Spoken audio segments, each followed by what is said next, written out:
Now, I was hoping for something bigger for my man right here. I was hoping that this guy would actually get a Best Actor nomination.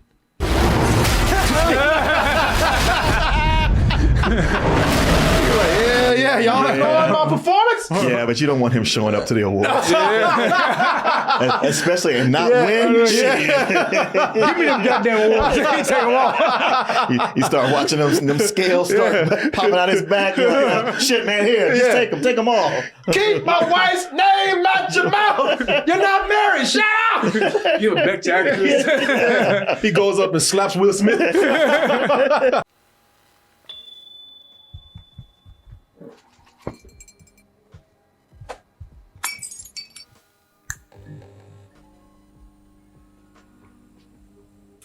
Join me for a night of sit-down comedy over at the Broadway Comedy Club March 15th. That's in New York, of course. I don't know how many of you keep up with the Oscars.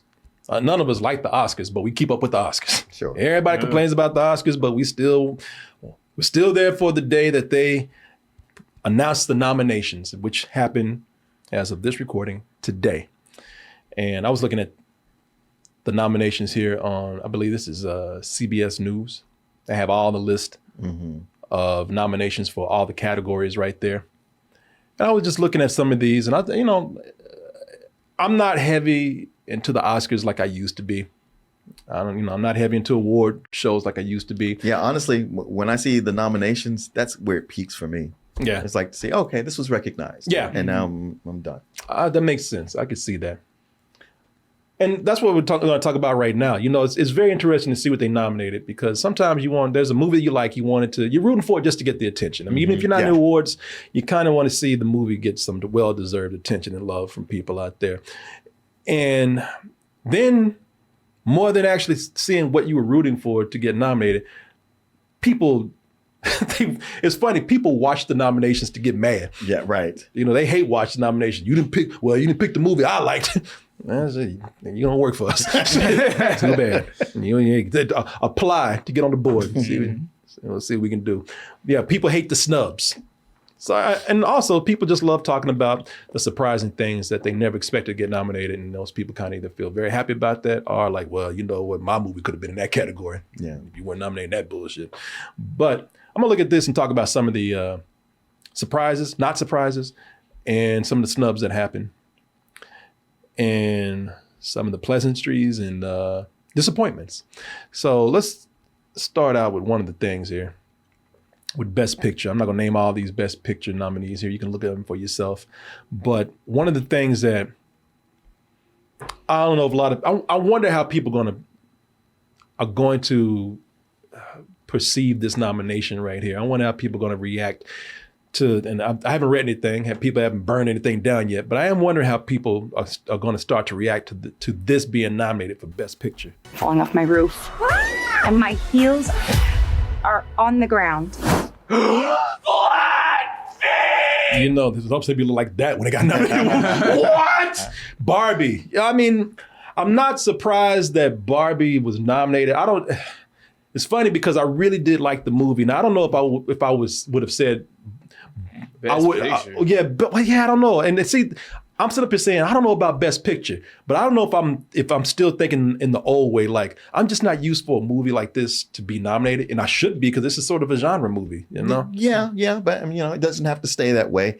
Yeah, exactly. And everybody loved the movie. Yeah, and it'd be one thing if it was just entertaining, but it's smart and it has something to say. Yeah, when I thought about it that way, because I was like, I don't know about Barbie, but Barbie, I mean, it clicks all the boxes that everybody says.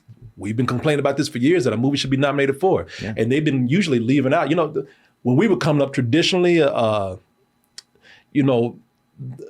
best movie category was for more adult films or, dramas. It was never for anything that was like a blockbuster entertaining genre movie. Rarely. Rarely. But then Tootsie won. Yeah, exactly.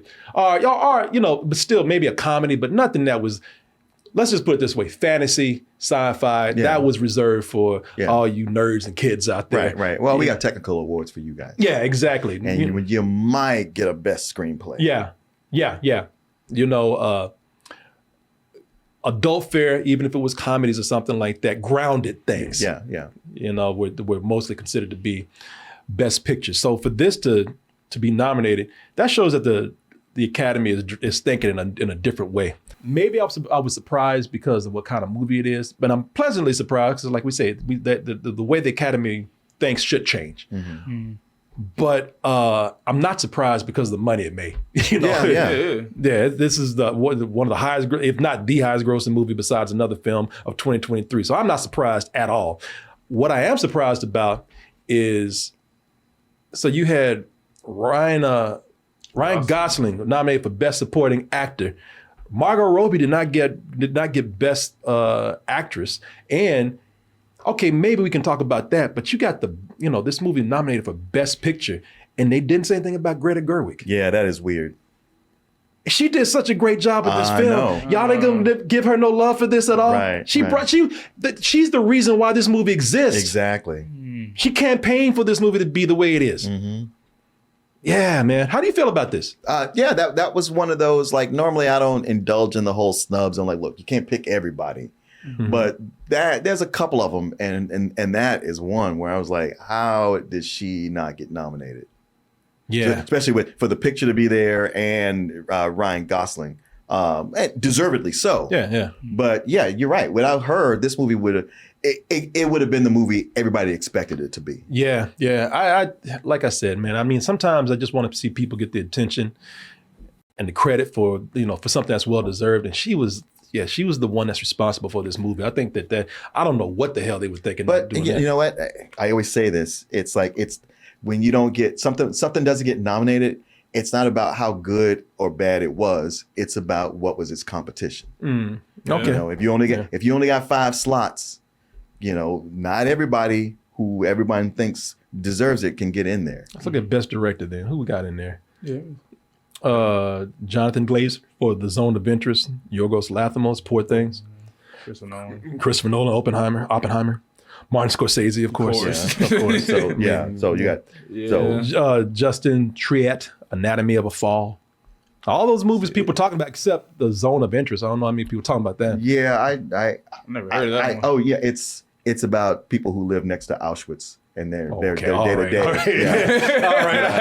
Yeah. Because I started watching it and I was like, I'm gonna move on to something else. It's not this is bad. I can't right now. Okay, yeah. Well, you got a Holocaust movie, of course they're gonna. Yeah, there you go. Sorry, girl. Yeah, exactly.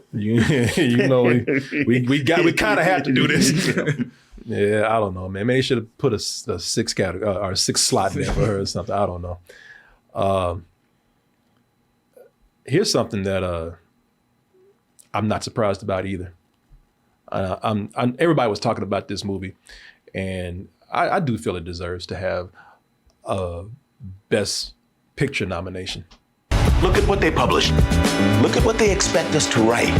Deadbeat dads, rappers, crack. You said you wanted black stuff. That's black. Entertaining, smart.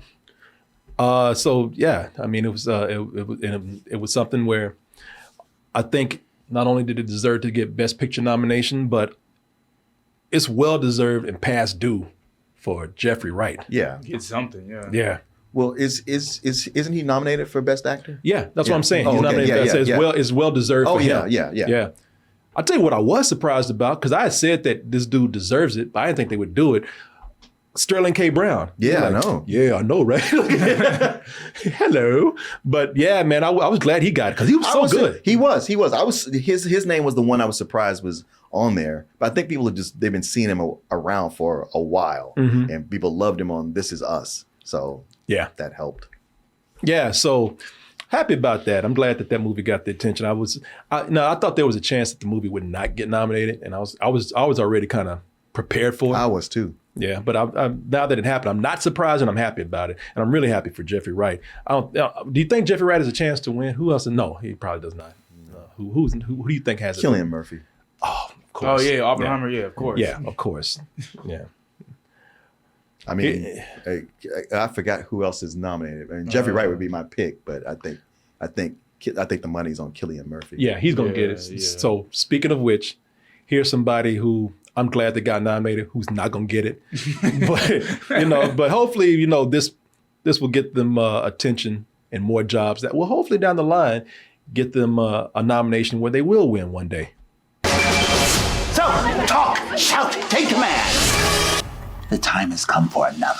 That's Colman Domingo. That's him right there. There he is right there. Colman Domingo, that's in the movie's Rustin. It's on Netflix. You see it? Oh yeah. Really good? Oh yeah. Oh, he's amazing in it.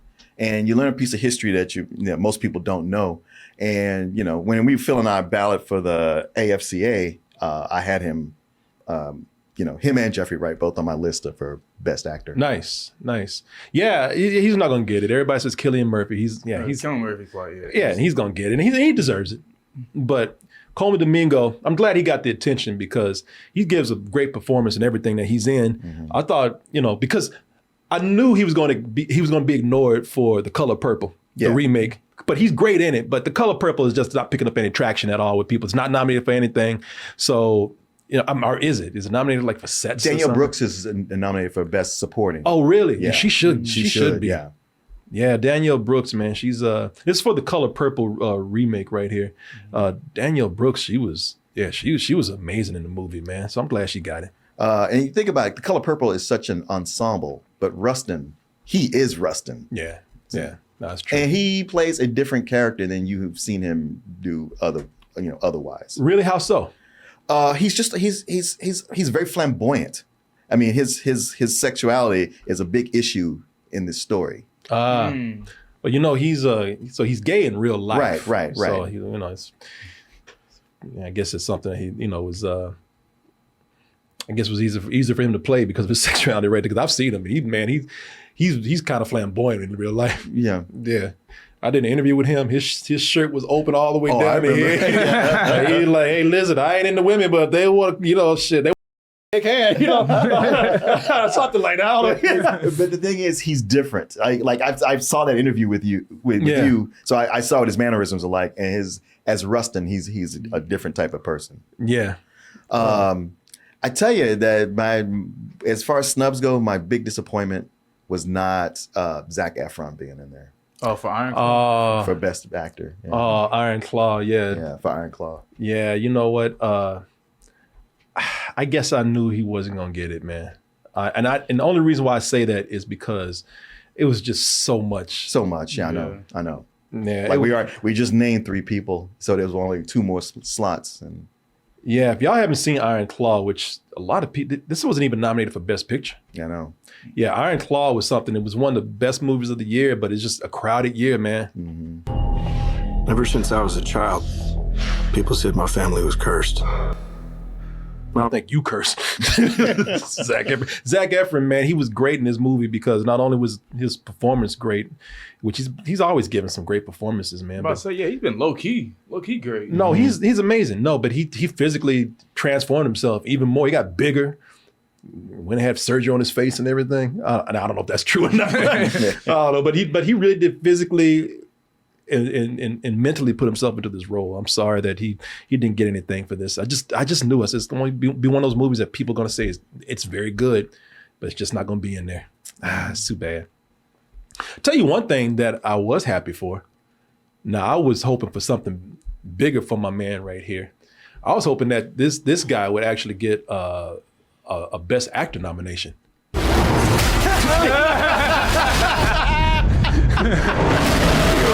Yeah, y'all don't know my performance? Yeah, but you don't want him showing up to the awards.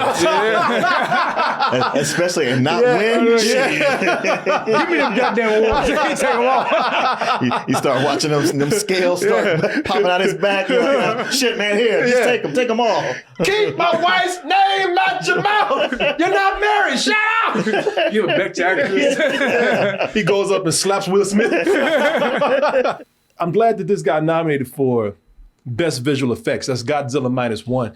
Now, what's that? I mean, visual effects is great and all, but this should have been in there for Best Foreign. That's what I was going to say. Wait, it was not? No, it wasn't. I was hoping that this would get nominated for Best Foreign Film. Mm-hmm. I wouldn't expect it to win, but just to get a nomination. Yeah, because it really is more to Godzilla in this, man. For the human drama that's in here, it really let me just put it this way: if there wasn't a damn 100-foot lizard in this movie, then they probably would have considered this to be, Best Picture. But I think at this point, Godzilla is something that they, that's a little bit too much for them right now. People ain't ready for that. It's funny too because they're saying, well, this made history. And they were saying it made history because this is the first Godzilla movie to be nominated for Best Picture, or I'm sorry, not Best Picture, but for a Best Anything at the Oscars. And I'm like, yeah, you goddamn right it is. I mean, Godzilla ain't been no Best Oscar Anything material, man. Yeah, he hasn't exactly had a good track record. Unless you got a category called Best Silliness, maybe. Look at him. I'll take it. Yeah, no shit, it made history. Ain't nobody been thinking about Godzilla for no Oscars all these years. Speaking of best visual effects, I am happy that this movie got it. This is something I thought that the movie was trying in a lot of areas and it didn't succeed where it was most important, and that is story and character and even some of the acting in it. But it did get noticed for one thing, and that's the movie right here. It's just programming. War. But the AI are developing a super weapon. And that's the creator, man. We were talking about, hey, if nothing else, this movie has amazing effects for its budget. It does. Right, yeah. I mean, not even just for its budget. It looks gorgeous. Yeah.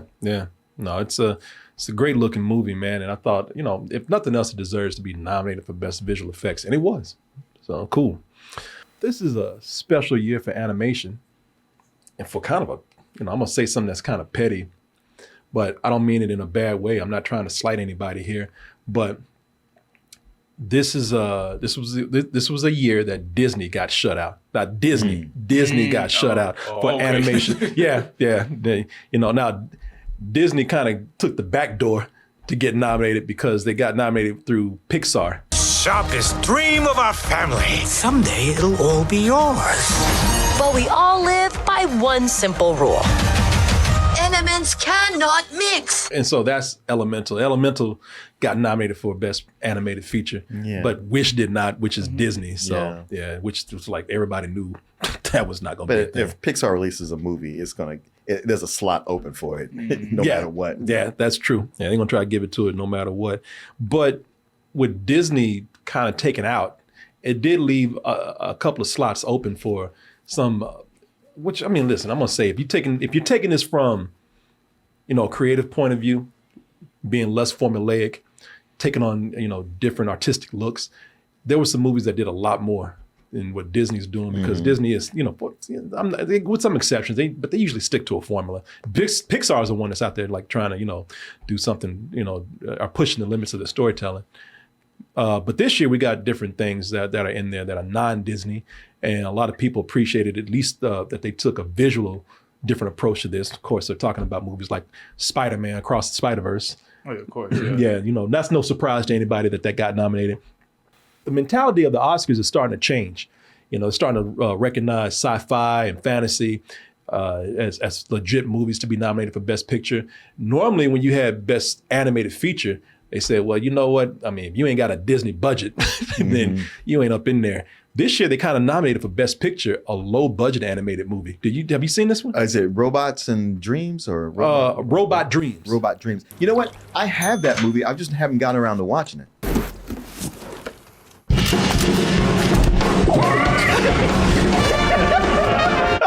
Wow. Oh, like, what the I gotta watch this when I get home. Yeah. This is, if you look at this, it's not a, we're not criticizing the movie for the budget, but normally it's not the kind of animation that would go to an Oscar. We're used to seeing as an Oscar nominated movie. It's definitely a lower budget movie, man. But they nominated it based on just the charming appeal and the story.